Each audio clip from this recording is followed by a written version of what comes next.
Welcome back to the channel, everybody. My name is Z James, and this is the 32 Workshop. This is going to be a sort of a vlog, or more or less me getting the car out of storage or getting it ready to start up for the first time in the springtime after sitting for about November maybe, so 5-6 months. Not quite 6. This is the 4th month. It's the start. It's put it away in November, so that's 5 months. It's basically too cold, and the roads haven't been really well here.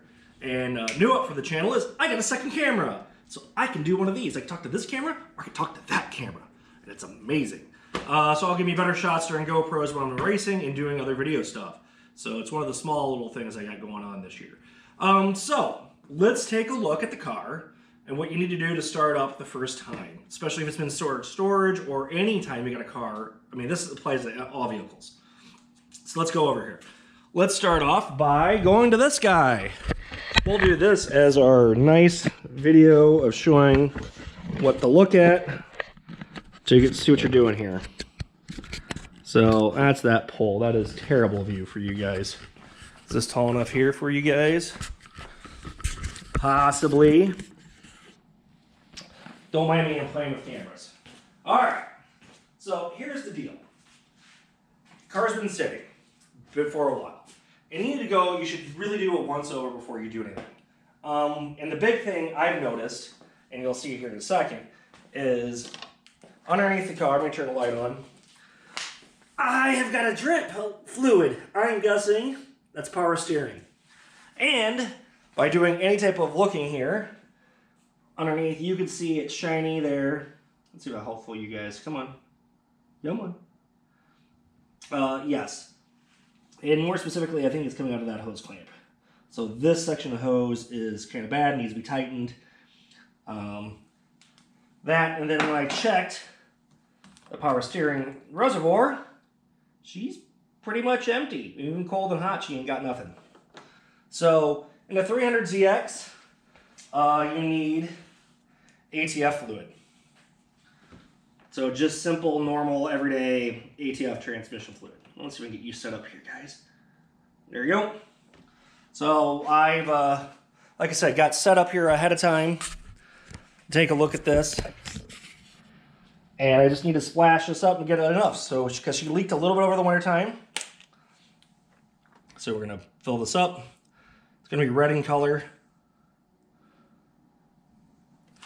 And as you see, it's going to take a lot. Just like this. I mean, right now, I need red. But still, that's fine. That's it. And look, this is difficult, but Gene does see what the fluid looks like. So filter in. Let's take a little bit of time to get the subject up. What do you know more about was? It's even silver.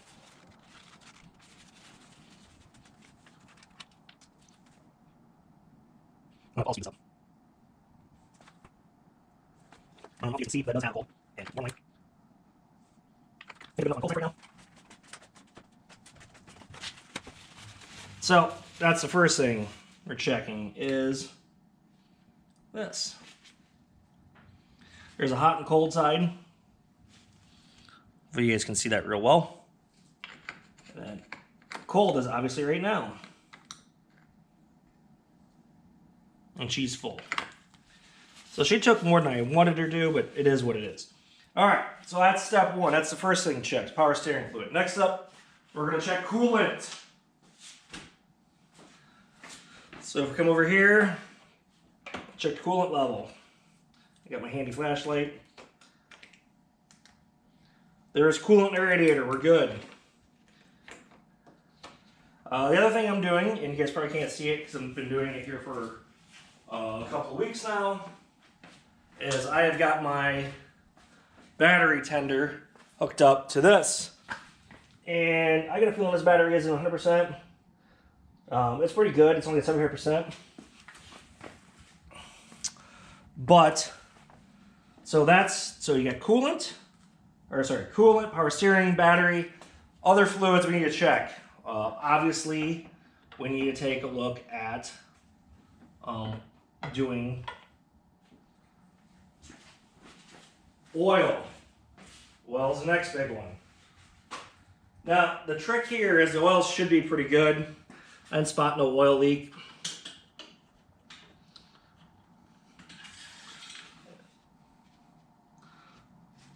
And she looks fine. Check it again just to be on the safe side.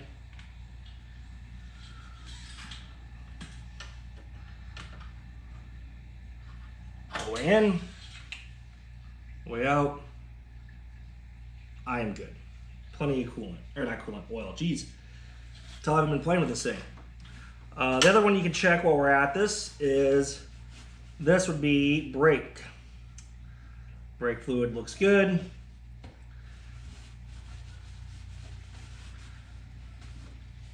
The other one would be clutch, and that's fine. You can see it on the side. It's right over here for this. So those are the 3 fluids, or 1, 2, 3, 4, 5. The 5 fluids plus battery. All right, guess we're down to 1 camera today, guys. And you get a different memory card. So here's the thing. Car's been sitting for a couple of months. I did not start it during the winter time. So that means we should really prime the oil pump.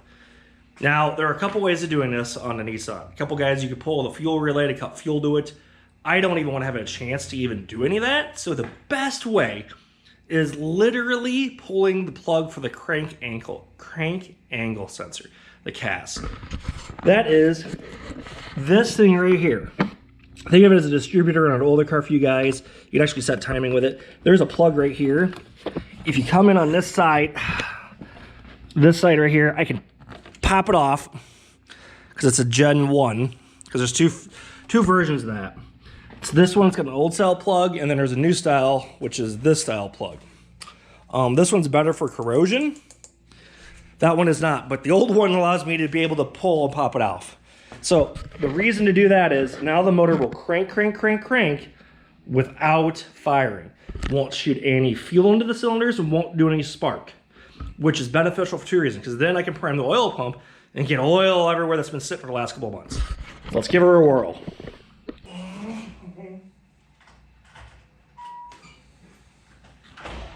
Here's the oil prime, fuel pump prime.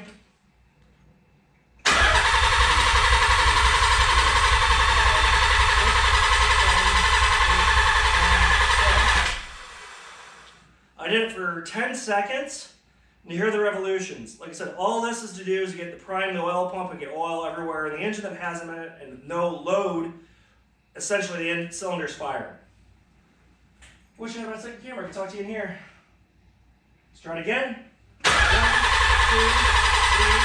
4, 5, 6, 7, 8, 9, 10. All right. That's 20 seconds. I'm going to do one more batch of 10 just because I'm a little cautious. And we'll get this thing fired up. So here we go. 1, 2, 3, 4, 5, 6, 7, 8, 9, 10.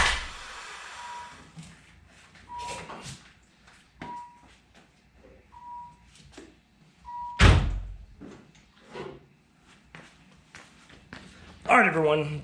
Right there, hang on, let's see if I can get this right. I don't know if you can tell, but I did it for basically 30 seconds. 3 10-second intervals. I really wish I had my other camera, but it died, memory card's full, I gotta deal with it. Basically, all that does is get the oil primed everywhere. So the top of the head's got oil, piston's got oil, and there was no load. The engine was not firing, so there's no stresses on the engine or those bearings at the moment. So now I'm gonna plug the crank angle sensor back in, the CAS, and that will allow the computer to realize, hey, or tell it to start shooting fuel and spark. And I'd also prime the fuel pump all the way up to do everything. So let's take a look at it again. So let's plug that back in, which is a simple click. And here we go.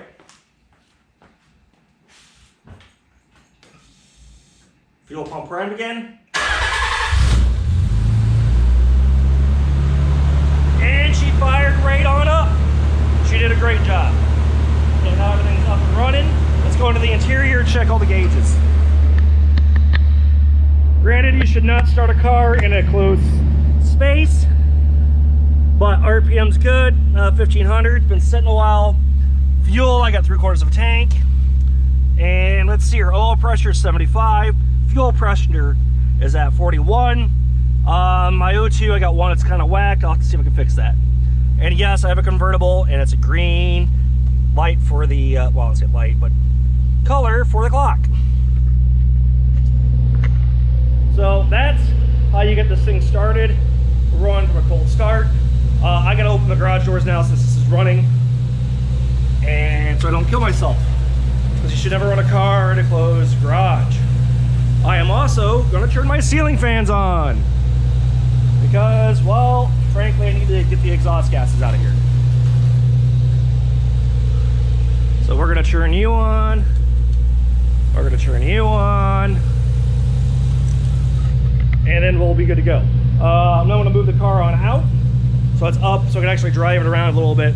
Unfortunately, I do have my bulb tires on, which are my winter tires. What I mean bulb, I'm down to the not good rubber on the tires. And I literally, sincerely mean not good rubber. They're smooth, not to cord, but you know the rubber that's not the sticky rubber? I'm to that rubber. So it's good enough to putz around town, but I won't do any highway speeds with it until I get my summer tires back on it, which are gonna be my race tires. Eventually I will upgrade to, I want to say, daily tires, and then my race tires. Because, well, frankly, race tires are expensive and daily tires are much cheaper. So now you get to watch me do this. So hopefully I can back this on up. You can see. Let's do something. There we go. I'm not trying to turn. Okay, there we go.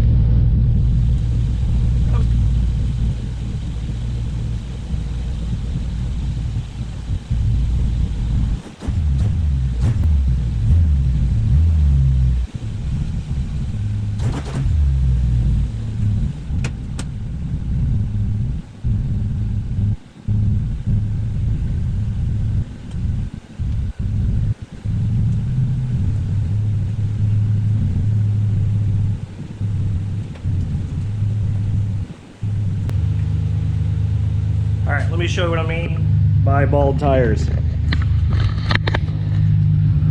See this? Looks fine. I'm onto the wear bars here, and since I erased this edge, that material is down way too far. Good example. See it? So, I overcooked these. I've used up a lot of these. These were Firestone Indy Hawk 500s. To be honest, they're okay tires. They're very noisy, to be honest. But they worked good for the most part. But these are down to nothings. Because there should be a little gash right here. You can see it. But it's all chewed up. And the insides aren't too bad. But that's because my camber is good enough to help out. But you can tell I'm down to the wear bars where this is not safe to drive on, especially in like rain. So let me keep on moving this out.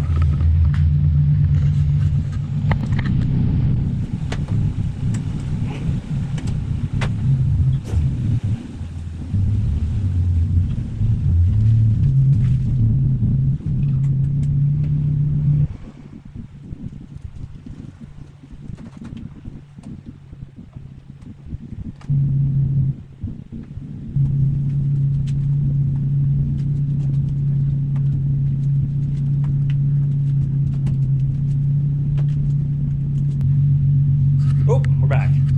Sorry about that angle there, guys. Let's take a look. After a long car's been sitting for a while, you should definitely take a look to see if there's any oil drippings or anything. As you can tell, nothing. Other than that power steering, which was right there. Which now I'll have to get cleaned up and wiped, which we loaded up. And here, let's listen to you guys listen to the wonderful 300ZX exhaust sound. Yeah, she's got a little carb buildup.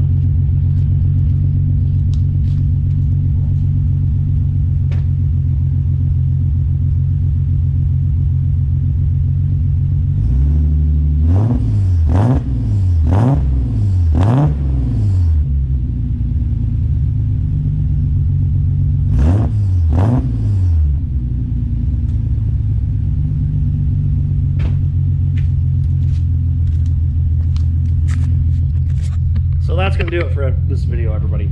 A little longer than I want, but like I said, it's a vlog, me getting the car out of storage, and eventually dealing with all those parts. plus that entire rack of stuff that needs to go onto the car for the twin turbo swap, which if you guys have been following me on all of yourself, it will happen this year, barring any major extra problems. But I need to get the car dynoed as is, and then I need to get my, unfortunately my one son driving it so that he can learn how to drive stick before I put a bunch of power into it. Because I'm afraid if I put up a big horsepower engine and he's in it, it's not going to go so hot.